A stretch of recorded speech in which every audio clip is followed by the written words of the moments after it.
Iyi ni radiyo BBC gahuza miryango ivugira i Londres kuri metero 19, 25, 31 na 41. Ivugira ku mirongo ya FM mu karere k'ibiyaga bigari no kuri interineti kuri bbcgahuza.com.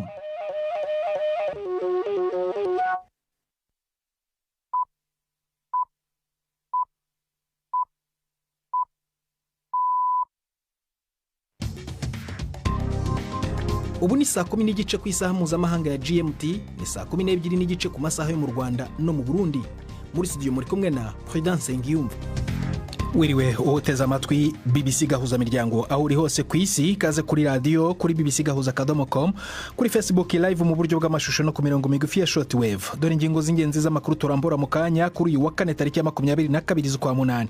Perezida wa Leta Zunze Ubumwe za Amerika Joe Biden yokeje igitutu minisitiri w'intebe wa Israel Benjamin Netanyahu ku kibazo cyihutirwa cyo kugera ku masezerano y'agahenge ku ntambara ibera muri Gaza no kurekura abafashwe bugwate. Itsinda ry'inzobere z'umuryango w'abibumbye riri muri Bangladesh gusuzuma ibirego by'ibyaha by'ihonyorwa ry'uburenganzira bwa kiremwamuntu byakozwe mu gihe cy'imyigaragambyo iheruka kweguza uwari minisitiri w'intebe w'igihugu Sheikh Hasina. Hari n'ikinamico runana nk'uko bisanzwe buri wa kane. Aya makuru ayabona nini Iradukunda.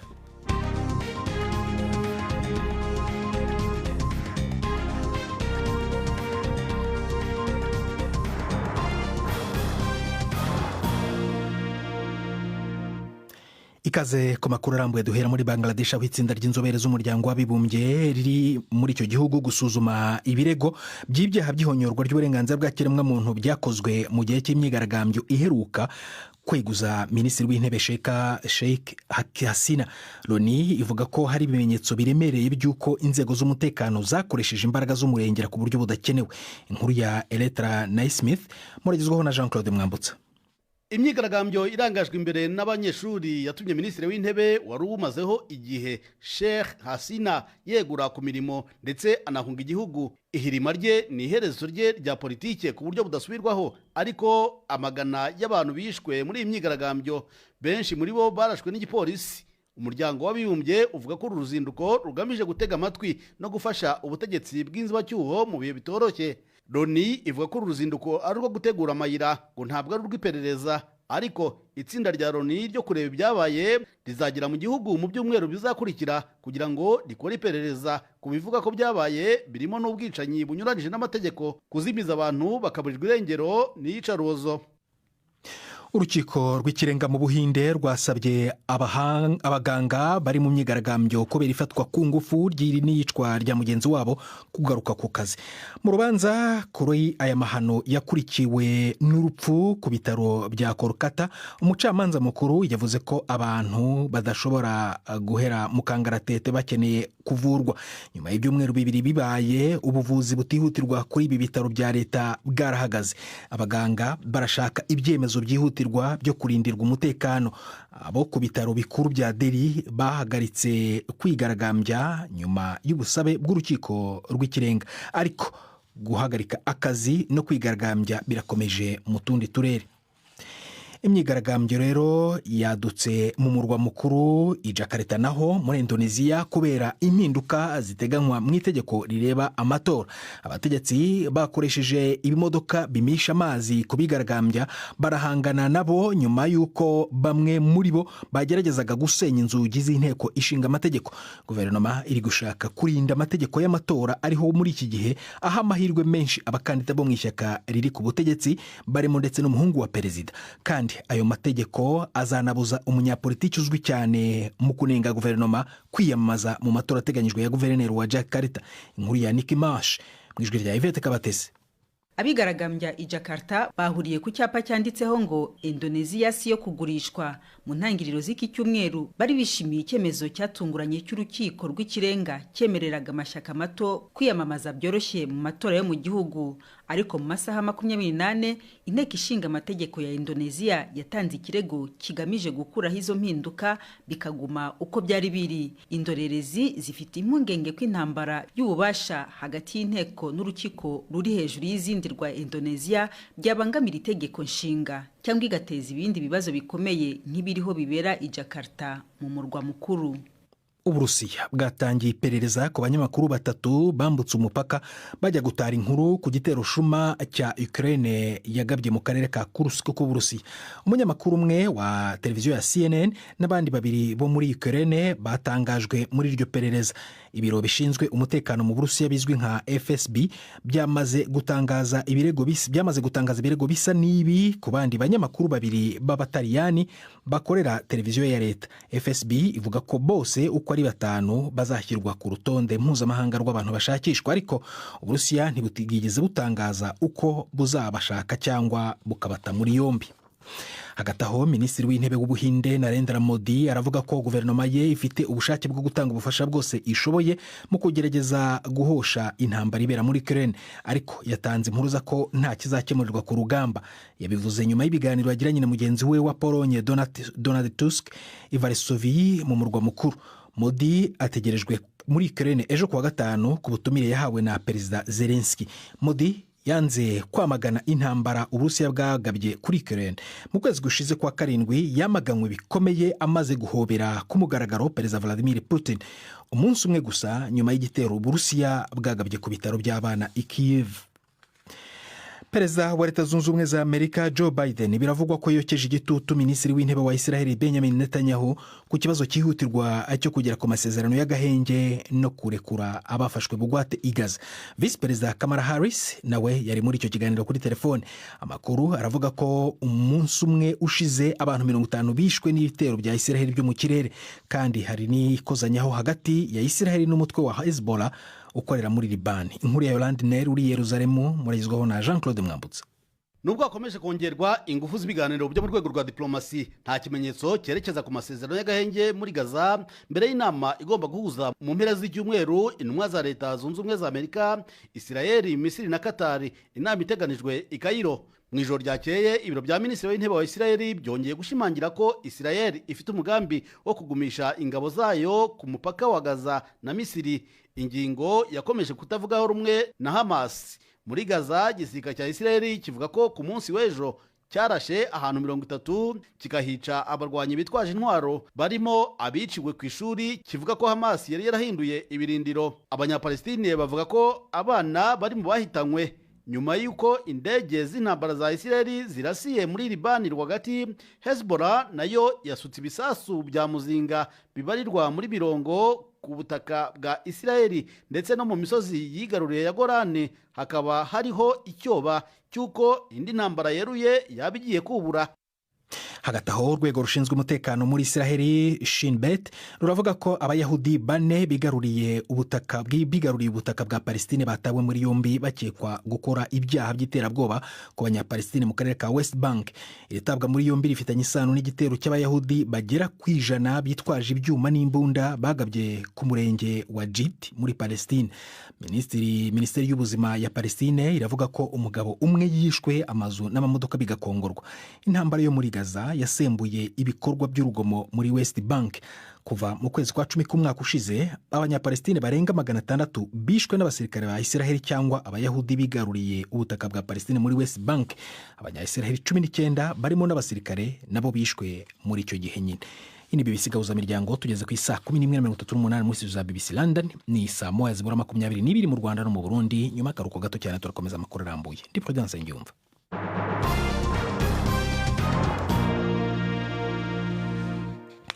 Abakora ibikorwa by'ubutabazi mu burasirazuba bwa Bosnia baravuga ko batahuye imirambo y'abantu 8 barohamiye mu mugezi wa Drina igihe ubwato barimo bwageragezaga kwambuka buva muri Serbia.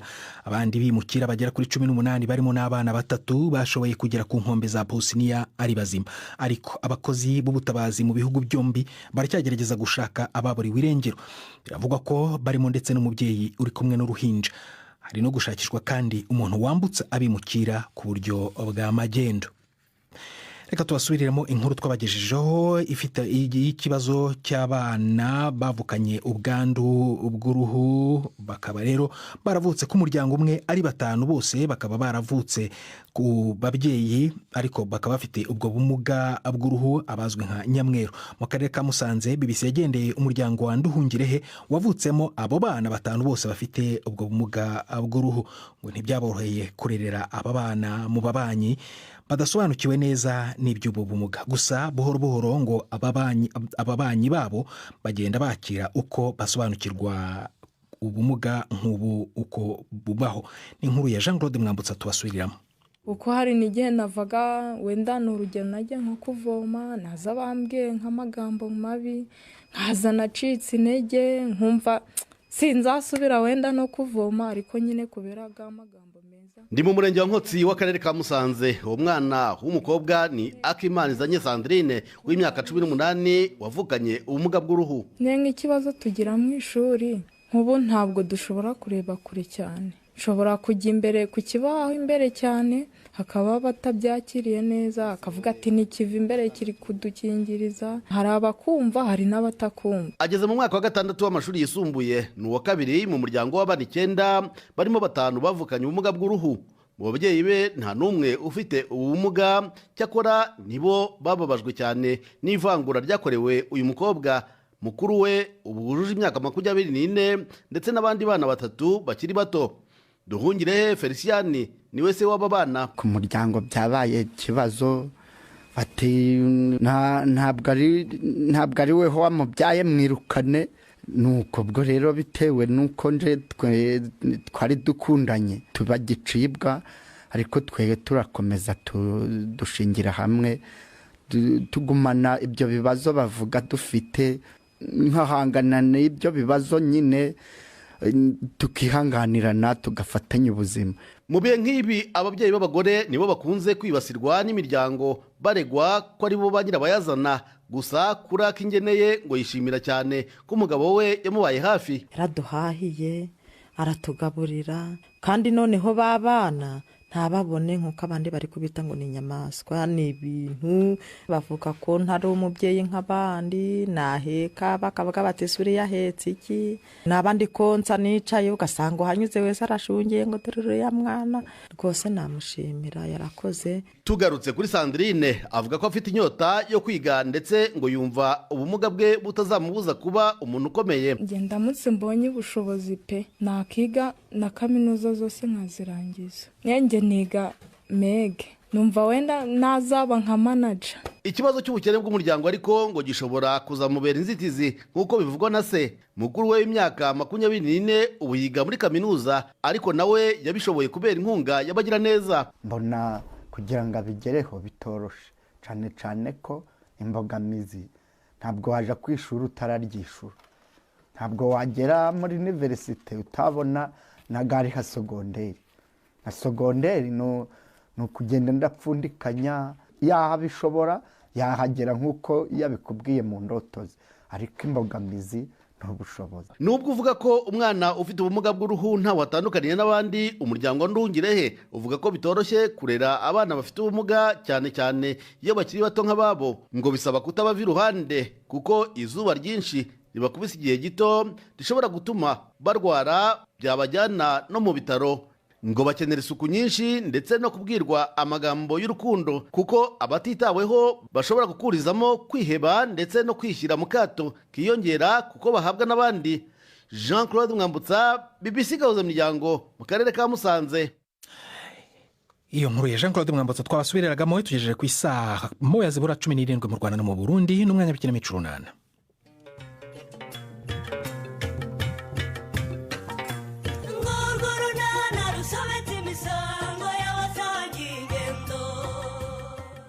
Kwa ruremesha mu ngamba nshya zo kunoza imibereho yabo. Hagati aho Nadine Mwicumbirishya n'urunana yongere gucika noneho turabyenga iminyagara. Reka ndayifite humura ntaho yancikira noneho. Yikomeza nitera utuzi ku birenge ubundi nze tugende. Ariko se nkubaze mukobwa ja. Singira ngo ugiye guca kwa Bushombo baha inkoko yabo ubundi tujye mu kazi. Uyu munsi se bageze ngo ndaza mu kiraka.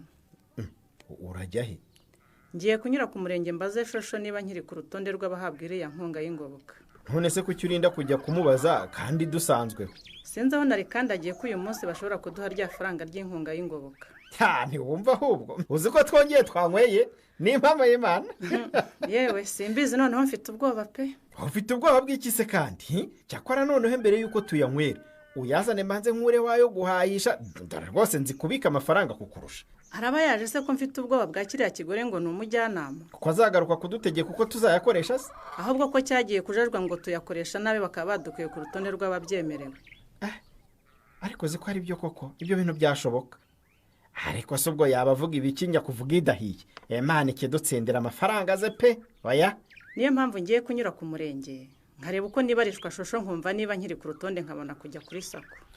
Ugendane n'Imana rwose mugore mwiza kandi nanjye aho ndi kwishansiye ndasigara ngusengera. Ariko nujya guhura na shosho wibuke kumuzinga. Harya ubu ndamuzinga nte ko nta mwenda w'imbere nambaye? None se wagiye ukambara yanga uteye icyatsi kibisi ukayirenza kuri iyo. Noneho iy'imbere uyiguneho akantu gato cyane ku musozo urebe ko ifaranga utaritahana kimwe n'abandi. Yampaye nka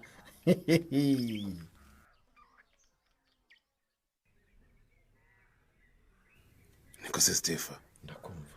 Abakozi bagejeje aya masaha rwose bataragera ku kazi ubu turabagira dute? Ntaba bavuna muheto wagira ngo bakoze inama basezerana ko bose bakererwa.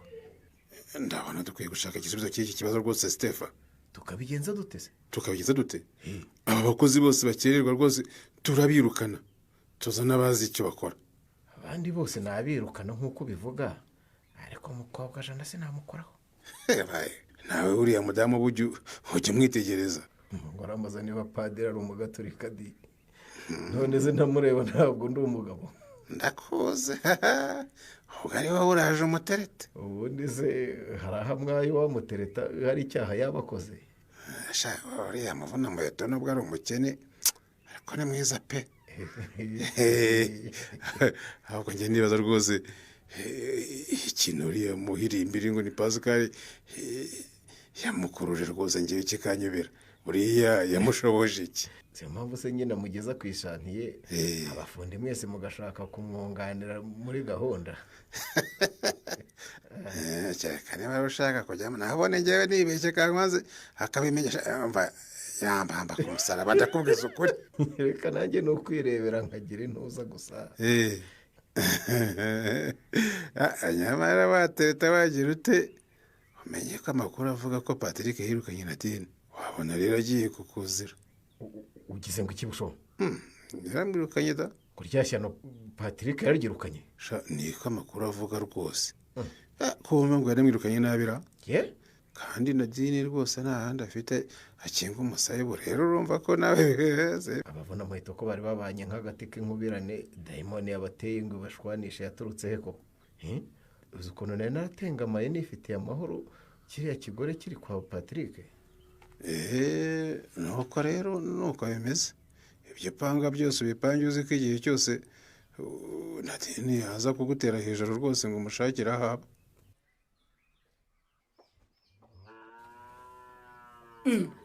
None se urinze kuzana ikayi muto? Nimwavuze ko tugiye kwandika ibyo tuzajya icyumweru cyose. Ariko nade muto ni wase ndamushyigikiye. Uteze. None se urumva ibintu tuzarya mu cyumweru cyose wayifata mu mutwe ukabishobora murebwe. Ngaho rero umukobwa wawe niwe ufashe ikayi nahatangira tubwire ibyo wumva twazateka muri iki cyumweru. Gihe cyo twateka cyose ariko tukakirisha inyama nta kibazo. Ariko uze gusetsa wa mwana we. Ayo mafaranga se agura inyama za buri munsi urumva yavayo sha? Mu mufuka. Mu mufuka? Ubuze mfite igiti nyasoromaho sha? Cyakora wenda nka rimwe mu cyumweru najya ngerageza ariko nabwo nuguhumiriza. Wahe nanone nta rimwe mu cyumweru ureme. Akanyama kararyoha kandi kagira n'intungamubiri. Byibuze kabiri mu cyumweru. Kabiri nako ni gake cyane mama. Byibuze gatatu. Gatatu? Tukajya turya kuwa mbere kuwa kane no kuwa gatandatu. Uyu mukobwa ni ukwande mwako byarama. Ni ukwande n'uwacu. Ko namerwe ngira aya merwe uyu mukobwa yakuye. Papa iyo twatetse inyama uba wumva utishimye ugisha ukuri. Umva rero reka mbabwire. Ntabwo nshaka kubasezeranya bitashoboka rwose cyangwa ibyatuma dukena. Umurezi akanyama tujye tukarya rimwe mu cyumweru indi minsi ibiri turya indagara nibura rwose. nyine kuri mutoni wase we kuva inyama zibonetse byarangiye. nyine nawe vuga ibindi, none se tuzajya turya inyama za buri munsi gusa? njyewe rero ikindi numva nakongeraho ni uko ku ifunguro iryo ari ryo ryose twafashe tutagomba kwibagirwaho imboga. ukaba wumva rero nzagura nkagura n'imboga ubu mfite isambu ntoya ku buryo wabuze aho uhinga imboga murebwaye. oya vuga buke rwose mugabo wanjye, ntabwo navugaga ko uzajya. oya ahubwo nagira ngo twibukiranye ko nazo ari ngombwa ku ifunguro rya buri munsi. narengize ngo urashaka kuntangisha amafaranga yo kugura imbwija n'ibisusa. aha oya ibyo nanjye nzajya mbyimenyera nyine ku murima wanjye w'igikoni mbe nzi ko zitagomba kuburamo. ariko rero tumaze igihe tutarya akanyama. papa yari akwiye guhera uyu munsi atugurira inyama. ngaho rero cyangwa nikozeho nemera ibyo ntazashobora. papa wabitwemereye kandi ntiwisubireho rwose, bibaye byiza wahera uyu munsi kuko dukumbuye akanyama. yewe sinisubiraho, reka njyare ku gasantere ndebe ko Filipo yabaze nzibagurire da. ahubwo se ko ntababajije tuzajya tugura izingana iki?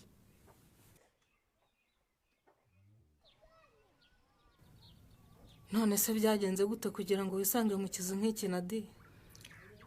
yewe mubyeyi we se ntacyo nakubwira, ubwo byagenze bara umupfu. oya ibi birakabije rwose, inzu itagira urugi ntigire idirishya se uzayibamo uyishobore? nzayishobora, ubona za mayibobo zitibera mu mazu nk'aya se kandi zikabaho. ariko wowe uri umugore w'umugabo ntabwo uri mayibobo. n'umugabo hari uwo wamboneye se mujyana? aho usanga nkwe Patrick se. nakubwiye ngo byihorere mujyana, ibyo nyine Patrick ntiwabishobora, nanjye iyo mugera simba ndi hano. none se wamureze? njyewe naje kukureba ngeze wambwira nabi cyane ngo sinzagaruke kuba kureba, nkagira ngo ni bimwe by'abantu bavuga ko wenda yagize isoni zo kuba mu bantu muruta. ntabwo yakubeshyere, ntuzahasubire ku handebera iwanjye ntihasigaye ari ahangaha. none se aha hantu uzahabana n'umwana n'indi utwite bikunde Nadi? none bidakunze nahasimbuza hehe? reka nkugire inama Nadi. ndakumva. rega Patrick. umurege iki se mujyana? umurege ko yaguteye inda akakwirukana udafite ahandi hantu ujya, none ukaba ubayeho nabi cyane kandi utwite. ariko ntabwo yigeze nshaka ngo agire umugore byemewe n'amategeko mujyana. yego ntiyagushatse byemewe n'amategeko, ariko mwarabanye nk'umugore n'umugabo kandi abantu twese turabizi. mu kubana kwacu ariko nta byo kubyara twari twarateganyijemo.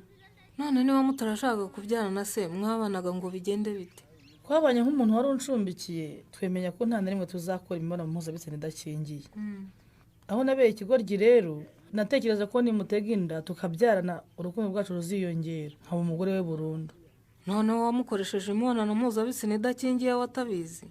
ntabyo yari azi mujyana, nakoresheje ubwenge bwanjye ndamujijisha arasinda, tubikora ndi mu gihe cy'uburumbuke, none bimbyariye amazi nk'ibisusi. ku mugani wawe ndumva utaha nawe umurega koko nimba ari uko byagenze. nuko byagenze rwose, singiye kubeshyira umunyarwanda, reka mpangane n'ibibazo byanjye ninjye wabyikururiye byose. nubwo bimeze bityo rero ugomba gusubira ku kigo nderabuzima ukitabira gahunda yo kwisuzumisha nk'umugore utwite kandi ugahabwa n'inzitiramibu. ubu se nzabura gushaka icyo ndamiza umwana wanjye ngo ngiye ku kigo nderabuzima mujyana? ugomba kujya bakagukurikirana bakaguha n'inzitiramibu.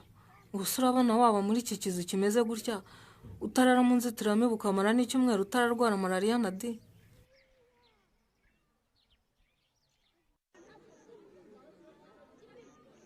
none se ndazitwara gutya Filipo? gutya koko? none se uragira ngo uzitware uterureme? nkubitira mu gashashi hanyuma urenzeho ka amverope, ntawe uri burabukwe rwose. gukoresha amashashi ko bitemewe wa mugabo, urashaka ko bazabimpanira? ariko njye urumva ndi umwana koko ku buryo ngenda namamaza ko wamfunyikiye mu ishashi Fili? ndahisha rwose ku buryo ntawe urabukwa. nushaka kandi umbwire nyishyure, ariko ngende wamfunyikiye neza. reka ndebe ko nkunyura rwose, ariko ni akanyuma, nta kandi isigaranye pe. kandi rero mba natinye ko umugore wanjye ari hafi ahangaha abimenye sinamukira. umugore wawe? ni impamo da. ko none nawe uranshekeje ngo umugore wawe? uraseka iki? ariko se Budensiya nako ari umwarimu wibigisha abana inyuguti, ibyo byo kubuza abantu amashashi byo abeza amati. ubana n'umuntu ukamumenya da. iyo nzi ko ari hafi rero nditwararika, usanga adashaka ko nkora ibibujijwe, ngo ntashaka ko dufasha abandi kwangiza ibidukikije. ariko rero sinzi uko urugo rwanyu muruyobora, ariko se mwari mukwiye rwose kumvikana ku cyaruteza imbere. ibyo byose byo kwivanga mu bitabareba mukabireka rwose, ibyo ni ukwivanga. aha ugira ngo si byo se nabimubwiye ariko ahita avuga ngo twashaka icyaduteza imbere tunirinda amakosa, cyane cyane ayo mashashi abujijwe, kandi ngo impamvu abujijwe ni uko yangiza ubutaka.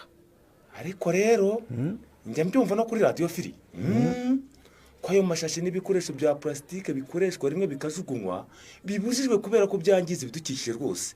Ndabyumva. Erega nanjye simbiyobewe Rureme, ariko iyo nkoreye abakiriya banjye ibyo bashaka rwose nkabapfunyikira muri ako gashashi, bagenda bishimye n'ejo bakazagaruka.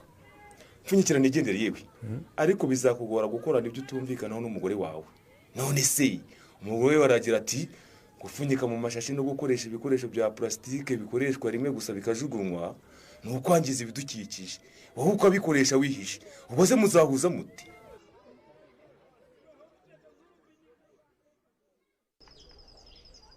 ariko se mama kuki muhora mwinywera inzoga twe mukatwibagira? wese ushaka inzoga mwana wanjye muzara nkunda koko nawe ushaka kunywa inzoga?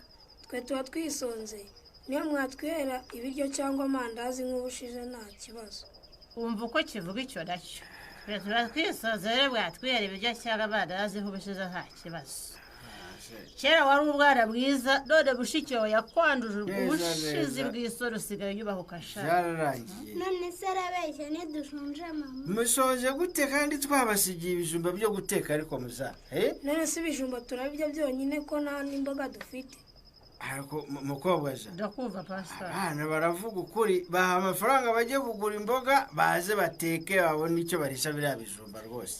ntibakire magana 2 baguremo inyanya z'ijana n'intoryi z'ijana. mama uzi ko intoryi z'ijana basigaye baduha 5 gusa? mva imbere buza, nta mafaranga rifitiye twarayo cyangwa umbwire nkwereke. mukobwa jana rero amasezerano twagiranye urayibuka? jana ayo mafaranga nkureho ay'abana bahahisha, nkureho n'ay'ibikoresho by'ishuri nyabike, ubundi tunywera hasigaye. nguha amafaranga yanjye se uri iki? tubitindeho rwose, ndi umugabo wawe Pascal, nagushatse barya neza urumva? kagaburirwa ibisiga gapfa utankoreye ku ifaranga. aya mafaranga yanjye ntuyarebe gutya aba yamvunnye sha. nta kindi kintu wavuga udatukanye koko, ni amafaranga yawe uzi ko ari amafaranga yacu nk'umuryango muri rusange. amafaranga yayo se uba wayakoreye iki ko njyewe mba natwise amezi 9 yose yashire nkajya kwa muganga nkabibyara? arewe haya masiyo ndase njyewe wayiguteye kugira ngo njye simavunikira. niba wumva uyashaka uzaze ngutere inda, nawe uje mu bagore batwite n'ababyaye bahabwa ingoboka. kandi ubwo wagize ngo amafaranga sindi kuyabona hapfundize ku giti, zana ahubwo zana amafaranga nyabike nye dukure hayo guhahira abana. ndagukubita ntiwari uherutse kumva inkoni zanjye? papa kuki utazi kugwa ugwana mama atakuniga? nk'umukobwa jana ataye umugabo we kuwa Kajwiga, hazakorwa iki ngo yemere kwita ku mibereho y'umuryango we? ntuzacikwe n'ikiganiro urunana cy'ubutaha. ikinamico urunana mwitegurirwa n'umuryango Urunana Development Communication, mukayikurikira kuri radiyo BBC kuwa 2 no kuwa 4 saa 12:45 z'umugoroba. ikinamico urunana kandi mwayikurikira kuri YouTube.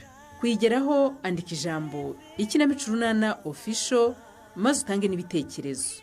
uramutse ufite ikibazo cyangwa igitekerezo kandi wifuza kutugezaho, watwohereza ubutumwa bugufi bwanditse kuri telefoni igendanwa 0783 18 10 64. mushobora kandi kunyuza ubutumwa kuri page yacu ya Facebook. kuyigeraho ni ukwandika ijambo urunana. tubibutse ko tubagezaho ikiganiro gikubiyemo ibice by'urunana twumvise mu cyumweru. icyo kiganiro tukibagezaho ku cyumweru saa 9:30 za mu gitondo na saa 11 z'umugoroba kuri BBC. dusubikiye ikiganiro urunana cy'uyu munsi, naho butaha. barakoze bagenzi bacu mu ikinamico urunana. natwe rero naha dusubiye ibiganiro byacu byo kuri uyu wa 4 byari biyobowe na Nina Iradukunda, twafashijwe na Susan Lennon ku buhanga bw'ibyuma kugira ngo amajwi akugeraho ameze neza. genda Prudence Ngiyumva wakoze guhitamo BBC gahuza miryango raraharyana.